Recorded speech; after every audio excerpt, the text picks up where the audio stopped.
Hello, we are Geeks Assembled, and today me and Susan are here discussing a 1983 movie based on a Stephen King novel. Yes, it's Stephen King month. October this year is Stephen King month, so we're just having a fright fest of a month. Yeah, we're talking The Dead Zone, starring Christopher Walken, Tom Skerritt, Brooke Adams, Herbert Lom. Who else was there in there? Martin Sheen, just to name a few there. Not so much as a horror story, this one. This is more of a, what would you call it, Susan? A paranormal, yeah, a paranormal with the mind powers. Yes. A story of a guy who has an accident, and unbeknownst to him, he's in a coma for 5 years, comes out of the coma, and he has this power to see things when touching items and stuff like that. So without further ado, I'll pass you over to Susan with her opening thoughts of the Dead Zone. So it was creepy. It wasn't the thing that I thought it was, but it was interesting. This guy, Johnny, he's in a car accident and in a little Volkswagen Bug, and runs into a tanker that's tipped over.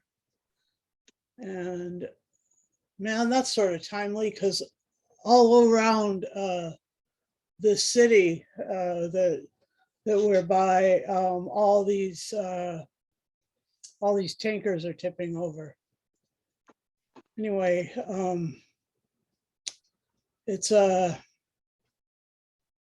it's just really interesting. He becomes sort of able to read the future when he holds on to somebody's hand. And he really does. He's in a coma for 5 years, and he comes out of it, and his girlfriend's gone, and his job is gone, and I mean, there's a lot of stuff that he has to wade through. And his girlfriend's played by Brooke Adams. She plays a woman named Sarah, and Johnny's played by Christopher Walken. And and he starts seeing things, and he's able to read the future for this one kid that he's teaching. He goes back to teaching. He first of all ends up back together with his girlfriend, even though that she's married. And so then he ends up having to move, because he doesn't want that whole thing around him anymore. It's just too hard. Yeah, there's a lot of stuff that's kind of that is making his life difficult and challenging, and I really liked it. Yeah, there wasn't even a Christopher Walken watch up the ass thing. But anyway, yeah, I guess I might sound a bit like Kermit the Frog when I try and do my Christopher Walken impression. But anyway.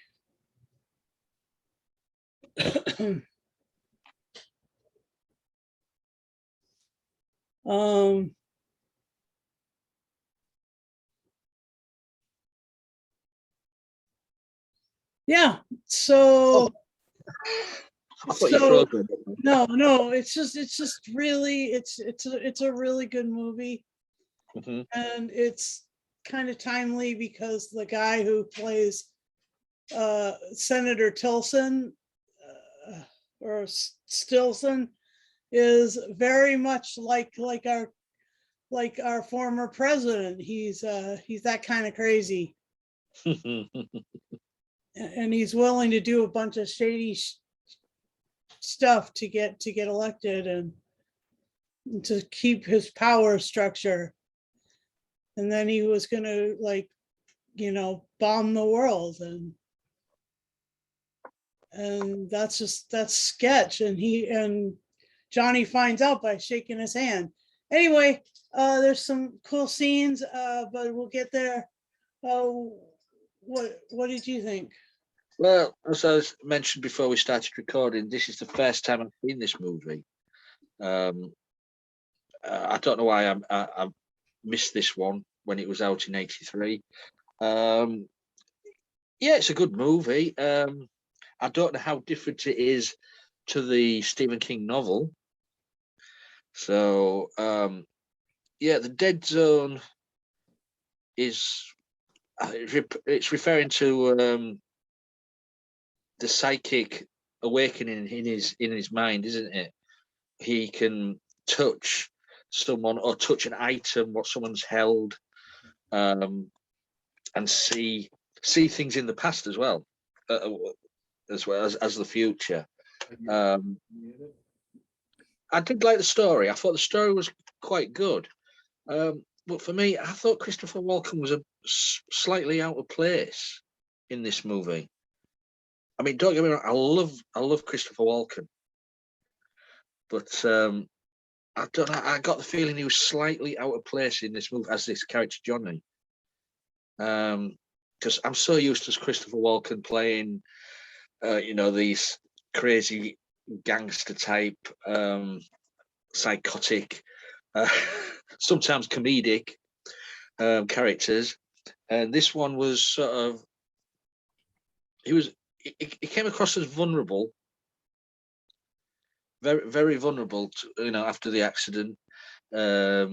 People wanting him to use his power, um, sending him all these items, all these letters, please help me, and also as well as the police getting involved with him, with the serial killer, they're wanting him to touch these things and touch that just to discover who this killer was. He didn't want any of that to begin with, of course. He just wanted a normal life. But yeah, I just don't know. Christopher Walken just seemed out of place in this movie. I don't know if you felt the same, Susan. It was definitely a different kind of role for him, Yeah, yeah. I but mean, he did a really good job on it. I mean, oh yeah, I totally agree with you. It's just that as I was sat watching it, I'm thinking I could see other actors playing this part with a bit more relish or a bit more oomph. yeah. It just didn't, the character just didn't seem to suit Walken's style of acting. But the director, it was Cronenberg, wasn't it, who did this one? David Cronenberg, Yeah, well famous director. Must have seen something in Walken to say you can do it. But yeah, I enjoyed the story. As I say, it wasn't a horror. As you say, it's a psychic thriller. After the serial killer, then also the politician at the end. I wasn't expecting the way it went at the end. That came out totally out of left field for me. The only way to change change the future was to well assassinate the candidate. right. But he failed, of course. But well, if he failed but he didn't fail. If you see what I mean. He he failed assassinated, physically, but he didn't fail in terms of he character. assassinated the character of the candidate. Yeah. And that was the end of his career. A different type of movie from Stephen King. So I'll pass it back to you, Susan. Any more in-depth stuff you want to talk about on this?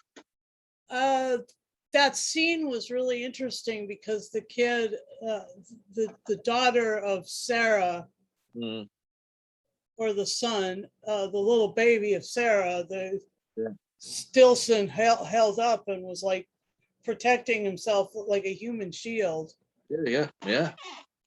And that basically assassinated his character. And let's see, there was a lot of sort of angst around the kid, the kid that he was teaching. He was he was going to play hockey. He held his hand and or he held his shoulders or something, and suddenly he saw the kid going through the ice, 3 kids going through the ice. And that was pretty interesting how that went down. Yeah, I mean, especially when the father was really forcing his son to go on that hockey trip. Yeah. And after Johnny told him what was going to happen, he sacked him. He fired him from his job. Right. But the kid didn't go, refused to go. But the accident still happened to the other 2 kids. Yeah, and then we see the father just sat there, distraught. Really. Yeah. What was it? I'm just looking at the actor's name now. He's been in loads of things. What's Anthony Zeb, who played Mr. Stewart, the father. Yeah. He's been in loads of movies. And it was good to see Herbert Lom in this. I know, right? I mean, I know. I mean, he's sort of a horror film guy. Well, he's mainly known for tough gangster guys in his early career, and then later on in his career has played in the comedies of the Pink Panther movies as Inspector,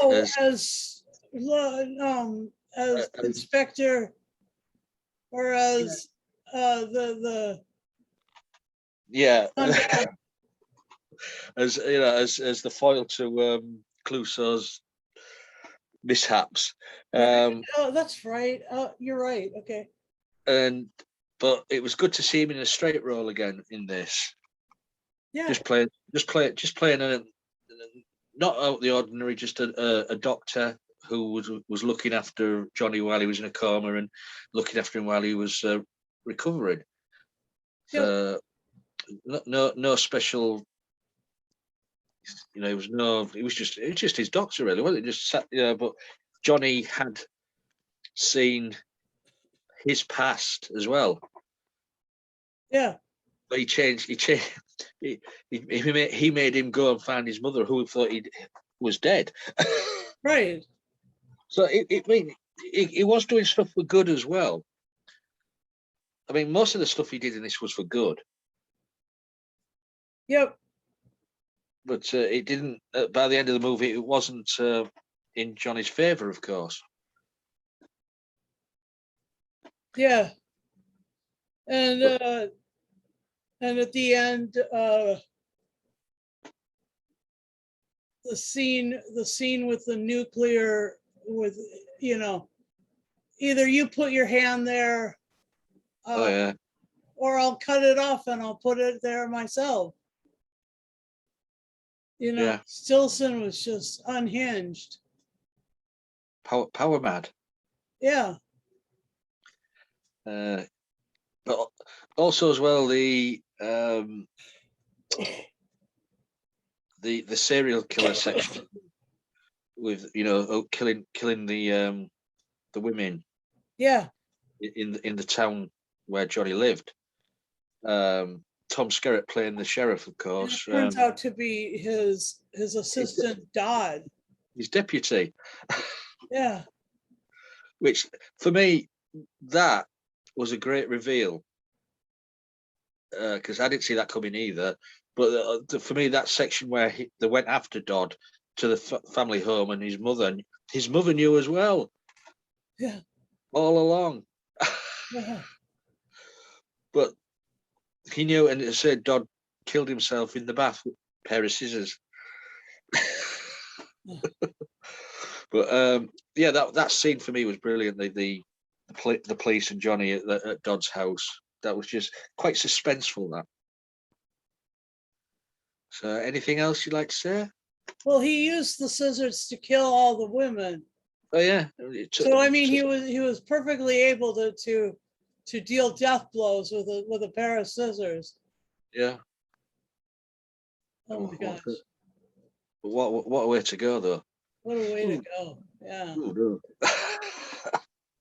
And I think there's always a scene in a bathroom with somebody in the tub, with either a lot of blood or just dead in the tub or whatever. In a Stephen King book or Stephen King movie. Yeah, well, we did watch one last week with a bathroom, didn't we? Yeah. And an old woman. Yep, and then that's coming up again in the next one. True. So yeah, the bathroom is a favorite place for one of Stephen King's favorite settings.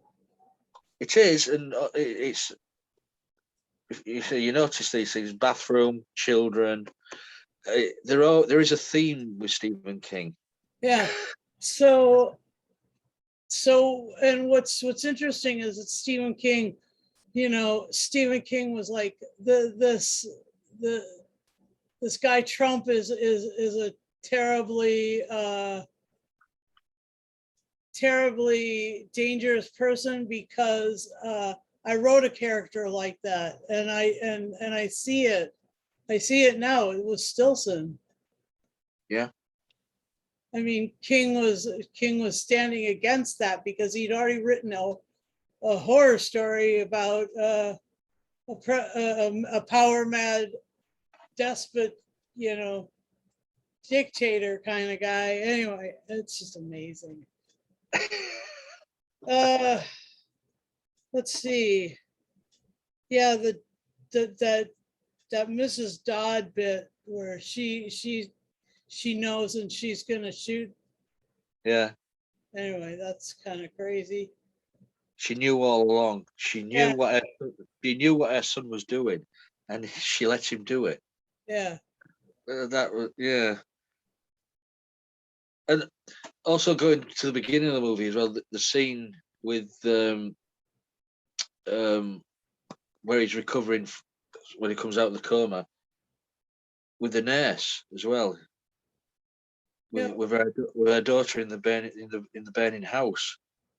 That was just amazing to watch. Quick. She's still there. You've got time. Get to the house. Get to your daughter. Yeah. Saved her daughter.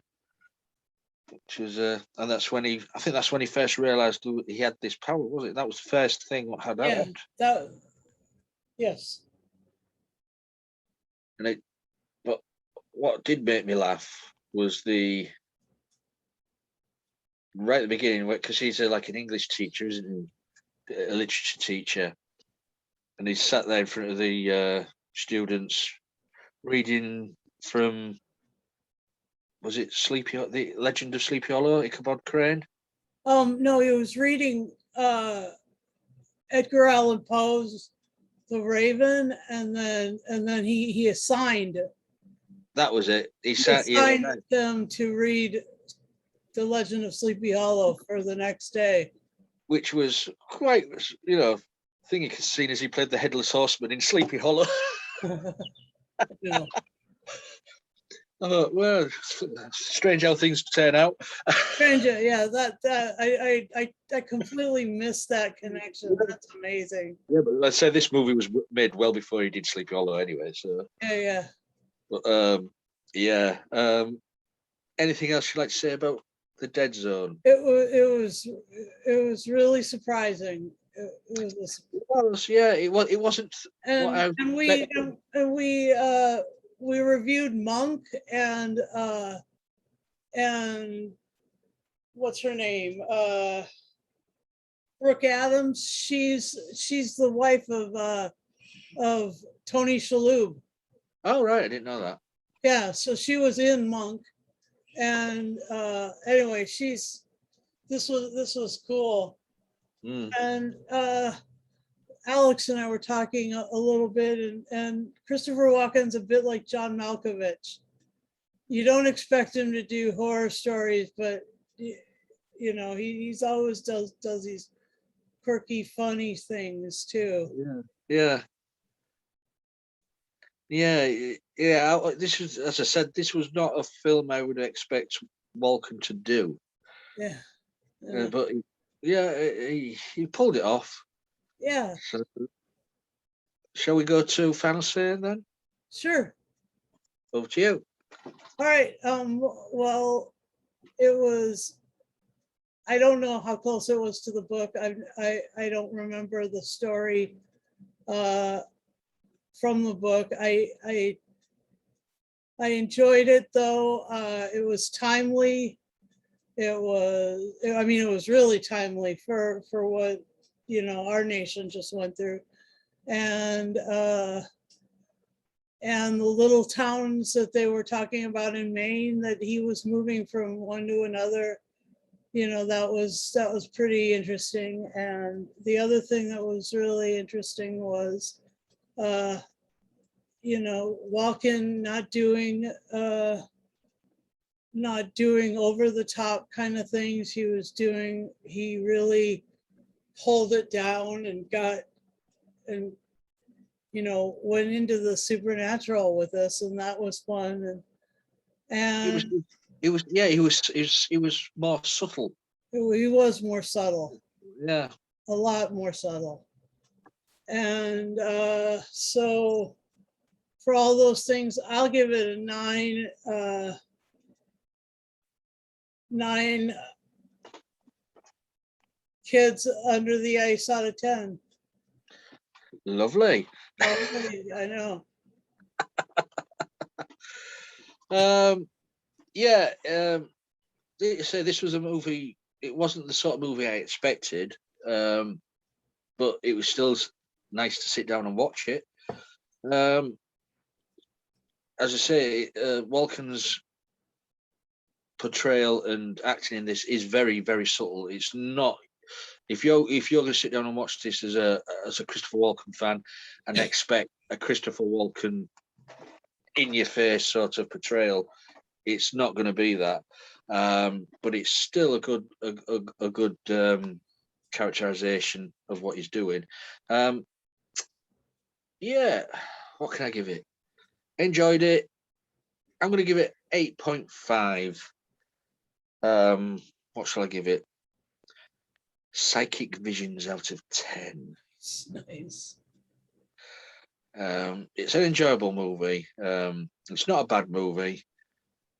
No. It can't be a bad movie because you say it was written based on, shall we say, a Stephen King novel and directed by David Cronenberg. So yeah, it can't be that bad. So that's our little review of The Dead Zone. You guys out there, give it a watch. It's out there to be watched. Sit down, get your popcorn, and give it a go. I'd like to thank Susan for joining me, talking about The Dead Zone. Because sure. we like to get together every now and again and talk movies, TV, audio. And if you guys out there like to do that, why don't you join us? We're on, messages. We're on Facebook, Twitter, Instagram, YouTube. just leave a message on any social media platform, and we'll try and get back to you. We need some faces in here, and we'll be, all we ask of you to be 18 plus, a working laptop, PC, tablet with a working camera and microphone, and you're in. And also as well on YouTube, when you subscribe to our channel, which you'll hope you do, please press the bell notification button and you'll get one of those every time we put up a video. And then you can sit down to your heart's content and watch our videos from beginning to end and give us a thumbs up every time. Sure. Why not? Why not? We deserve it. Yes. And if not, give us a thumbs down. We deserve one of them as well. We've been doing like more than 680 of these episodes. So, if you don't like what we're saying in one thing, you'll just tune into something else and we'll say something else. So, and also as well, when the gang's here and we have other people here, we don't always agree in what other people say. That's because everybody has a different opinion. True story. Everybody has different likes and dislikes. Definitely. So, and that's what I like about this. If we agreed on everything and gave everything a 10 out of 10, wouldn't that be boring? Yeah. So occasionally we do if we have several more people in here and the thing we're reviewing is good. Or really, really crappy. Or crappy, we either give it a 10 out of 10 all around, or we give it a minus whatever. Yeah. But yeah. It's happened. It has happened, yeah. So yeah, come over, come and join us, more the merrier. Yep. So until next time, from me and Susan, be safe. We'll be seeing you. Bye for now. Bye.